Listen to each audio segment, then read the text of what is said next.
Hi, it's been a minute since the last video, I think, at least since the last video of me talking to the camera. I did post a few gaming videos, which included some Kingdom Hearts videos, and that is the subject of this video, Kingdom Hearts. And I'm kind of surprised that I've never done a video where I just talk about Kingdom Hearts, because I have quite a bit to say about it. I'm gonna have some water on hand, so you'll see me drinking that probably. And forgive me for any stumbles or chokes or whatnot. So, ever since I played the Kingdom Hearts DLC for Kingdom Hearts 3 Remind, I've kind of been more into the series than I ever was before, which is kind of a surprise to me. I played the DLC pretty recently, and I've been playing the series since 2011 when I played the first game. So it was not a nostalgia thing for me, which I've always felt has given me a sort of different perspective on it than other people. I find it really interesting how, among my friends who are fans of Kingdom Hearts, I'm the only one who is really able to dive deep into 3 and really kind of get something out of it and enjoy it. When I have 2 or 3 friends who were very big into Kingdom Hearts when they were preteens, when they were kids, and the magic was sort of lost on them. Maybe not the magic of the game itself, but certainly sort of the anticipation had spoiled them for 3, which is kind of what happened to a lot of people. But I did not experience that. So I've been really into Kingdom Hearts, and my interest in it is sort of only growing recently. So I have a lot to cover in this video. I have some notes written down that I'm sort of just going to go through. Speaking of playing Remind, which is the last kind of thing I did in the series before the new mobile game came out, a lot of the stuff presented more recently in the Kingdom Hearts series really kind of shows you how much they planned. Ever since Kingdom Hearts 2, you could tell they had a big roadmap for where the series was going, stuff that wasn't thought of when they did Kingdom Hearts 1. Um, and I think some of that stuff is still being delivered on even after Kingdom Hearts 3. We're still seeing the fruits of stuff that was planned way back when they were developing 2. Um, Another thing that just really increased my interest in the series was the experience of going through the data battles in Remind, the limit cut episode. It was unlike anything I've done in a video game before. I've done some high difficulty modes, I've done some challenges that take a ton of time. Nothing quite like this, where there was a real gauntlet, um, just of just bosses that all sort of require different strategies. Some you can sort of cheese just by being really on it, trying to block as well as you can. But a lot of them you can't. You got to find those openings. You got to know, which tactics to use. You got to just spam magic. Just if you get a second to spam magic, you spam the magic. Um, and then when you unlock the final 2, Xion and Master Xehanort, I mean, those 2 bosses are both just incredible. I mean, the whole experience was incredible. I was looking at a list of the bosses from easiest to hardest, and the rankings were so different for what was actually challenging to me than what was on the list. It was so crazy to go through, and it was such an achievement by the time I was done. That I didn't even need to fight the secret boss, Yozora. I felt no need at all. I challenged him like 3, 4 times, enough to kind of see all of his moves and his cool, what do they call it, desperation move. Um, and then I said, okay, I'm good. I watched the real ending to the secret episode on YouTube, because it was such an achievement for me personally to have done the limit cut episode, even on proud difficulty. I don't care about critical. I never played critical in a Kingdom Hearts game. Kingdom Hearts 3 was the first game I played on proud. I'm glad I did, because I think even more than the other games, the normal modes are too easy. So that's why I'm so interested in Kingdom Hearts right now. Kingdom Hearts 3, a lot of people kind of turned on this game a little bit. They said it was underwhelming. They say the story with Kingdom Hearts 3 and then Remind is now getting too confusing. And I think something that a lot of people don't realize, even fans of the series, is that Kingdom Hearts has always been both underwhelming and confusing in many ways. The confusion wasn't so much there in Kingdom Hearts 1, But in terms of being underwhelming, what I mean by that is that the way the games tell their stories are always not exactly the best way they could do it. They're not TV shows, they're not animes, they're not segmented as well as they possibly could be to tell the stories they're trying to tell. Often, Kingdom Hearts games have one chunk of story in the beginning, one chunk of story in the middle, one chunk of story in the end, surrounded by all this Disney World stuff that often does not have much bearing on the actual story. I will admit, Kingdom Hearts 3 does do a little better with this, but it still is generally structured that way. Along with that, Kingdom Hearts games often don't outright reveal things. They save a lot of things for the secret reports that you usually collect, sometimes after you beat the game, sometimes during the game itself. And often they will sort of tease things and leave it to the players to figure out. This is in some ways good because you know those answers are out there. You just really have to think about them. And in some ways bad because consistency is good. Sometimes explanation is good. Sometimes it's good to really know what's going on. And having stories told the way Kingdom Hearts tells their stories is a little weird, you know. There's it's not written like other games. That's for certain.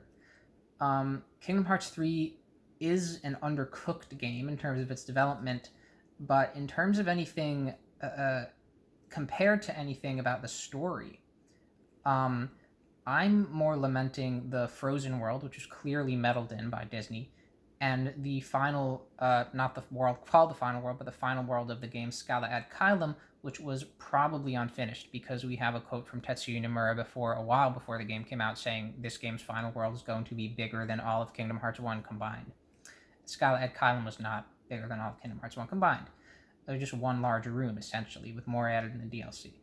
So the game was underdone. You know, it wasn't completely finished, which is, I think, an issue Square has had a lot in recent years with Final Fantasy 14 and 15.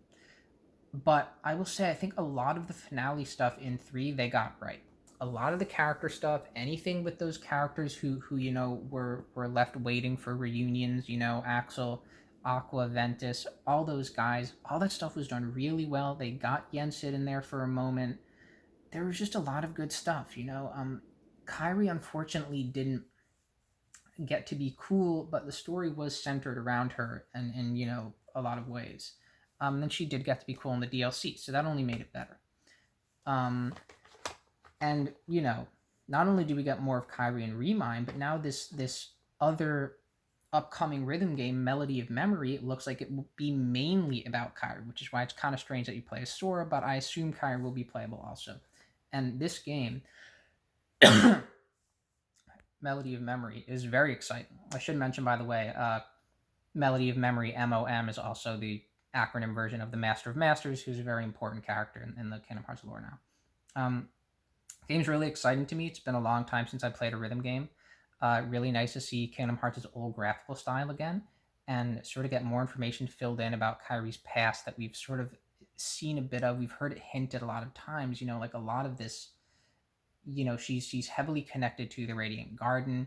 You know, she's sort of the one Princess of Heart that still I think is one of the Seven Lights or something like that. So she's clearly very important, and I look forward to seeing how she'll continue in the series.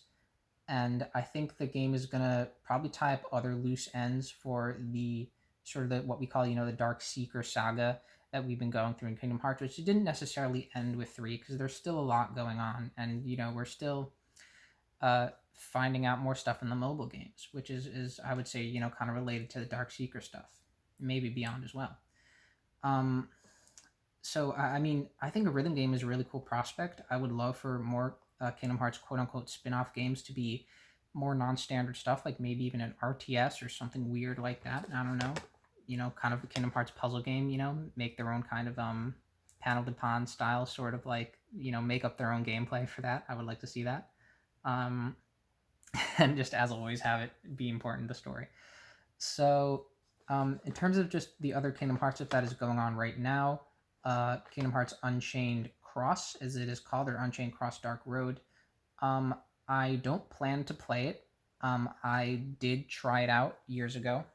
I got tired of it very quick, but I did watch story summaries recently, and I didn't really, I wasn't a huge fan of the story for it. I think it really does add to just this crazy rainbow of insanity that is the story of Kingdom Hearts right now. Whenever people say Kingdom Hearts is confusing, what they should be talking about is this game. The story fills in some really good blanks, largely concerning Marluxia and his sister. Marluxia having this weird, crazy nobody thing that helps him chain of memories was always something that really interested me. It was something that I would say I spent an odd amount of time thinking about whenever I thought about Kingdom Hearts. It would always come to mind, what is that thing? Why is this design so cool? Just why does Marluxia have this big nobody when none of the other organization members have it except Xemnas, who has like a big dragon? And Kingdom Hearts Unchained sort of, or Union, sort of answers that question a little bit, which is amazing.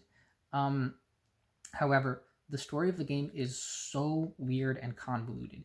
Even by Kingdom Hearts standards, it goes, I would say, way beyond anything else. There's multiple layers of reality, holograms, data, time travel. There's this weird personification of darkness that doesn't seem like it needs to be in the story at all. We don't know who it is. There's just like, when you're doing a mobile game like that, you have all these cutscenes, as far as I know, of Disney World, just telling the story of these Disney movies. But then when you have the cutscenes that actually take place in the Kingdom Hearts world, those are still not quite as clear as they could be. You have this thing of Dark Chirithian. You don't know if he's alive or dead. You don't know who he belongs to. He says it's you. You don't know if he becomes the dark figure. And there's some stuff that just shouldn't be held back for being answered. You can't have every scene be a tease of a future scene. You have to uncover some things and have some important moments. This is what I was saying was really good about Kingdom Hearts 3 with those reunions I was talking about between Axel and Xion and Roxas and things like that. However, there are still a lot of good things being explained. The Marluxia subplot is, at least, I haven't watched the cutscenes. I've seen summaries with plenty of clips of the cutscenes. It seems like the best in the game so far, and it's currently going on. It is a pretty straight through mystery story about this guy trying to find out what happened to his sister and getting in fights and stuff. So that's good. And speaking of stories that I think are good in the Kingdom Hearts world, we have Kingdom Hearts Dark Road, the new mobile game. The game itself is pretty much an idle game. You can just put it on auto, do whatever. You have to click a few buttons every once in a while.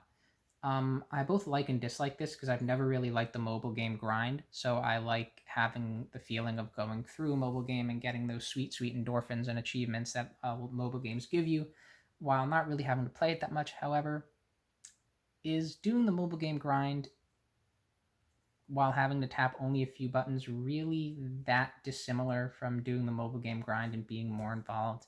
I feel like you're kind of spending a lot of time on it either way. So, it's predatory. It is what it is. However, the story is surprisingly engaging so far.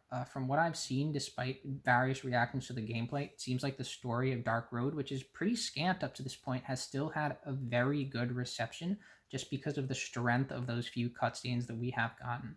They've explained things about how the universe of Kingdom Hearts works. They've explained things about Xehanort's past, and they've really sprinkled in a very good bit of drama with that final cutscene of Chapter 1 that I think really took people by surprise and got them really invested in this story that I hope you won't have to wait too long to continue being told.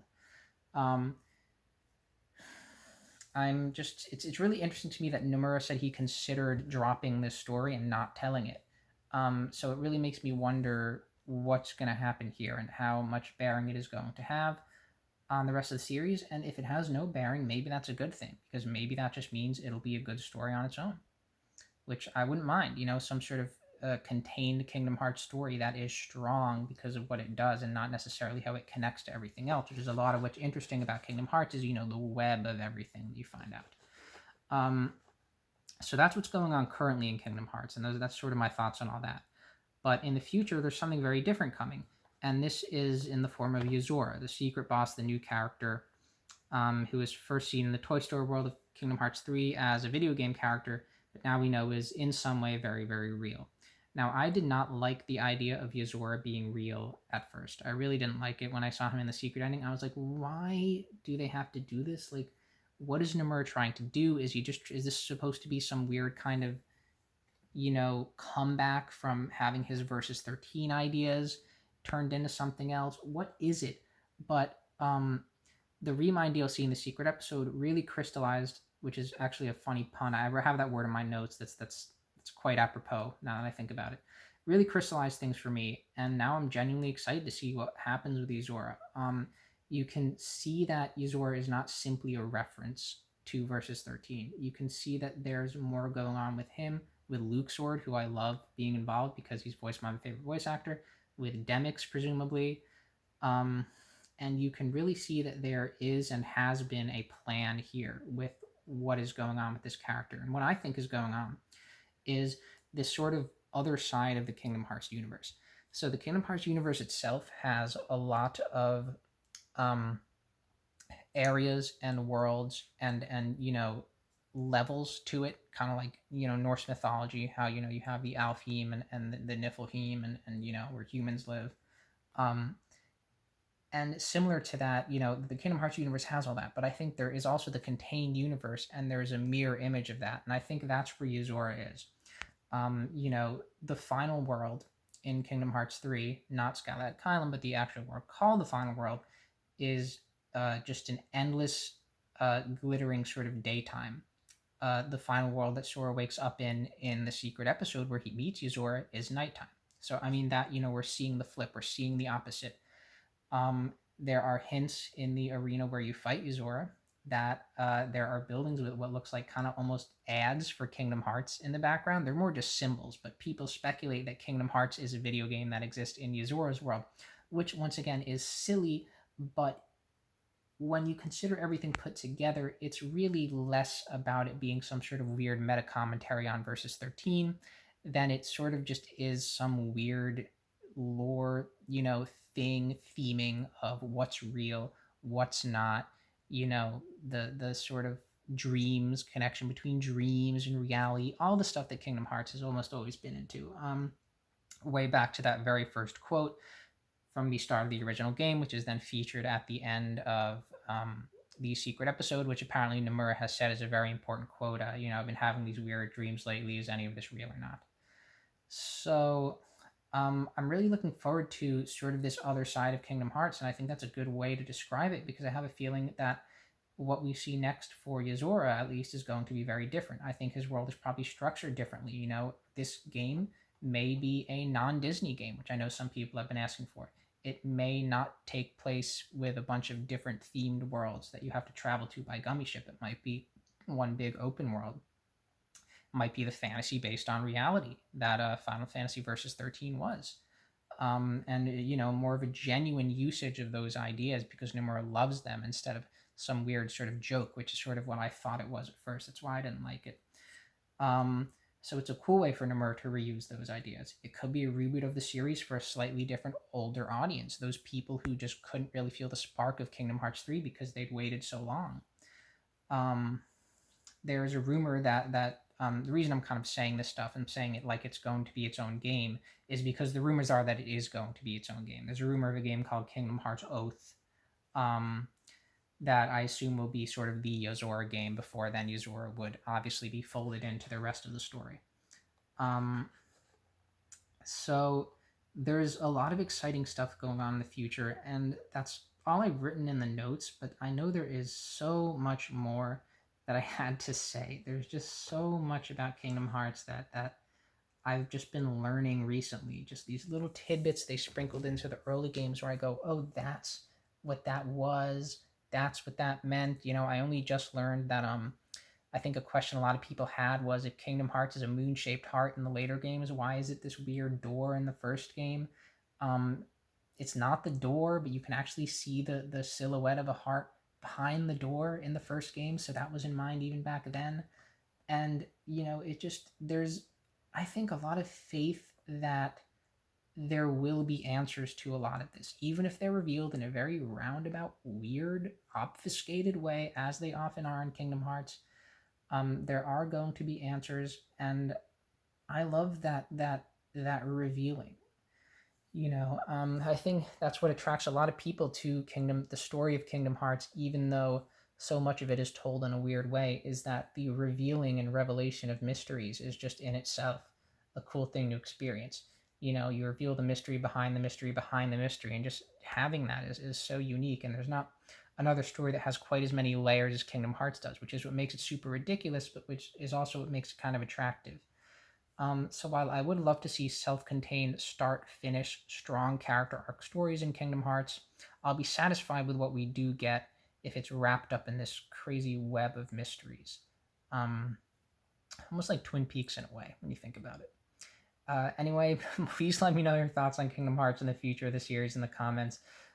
This is a pretty rambly video, but I mean, I think I did a lot better than I expected to.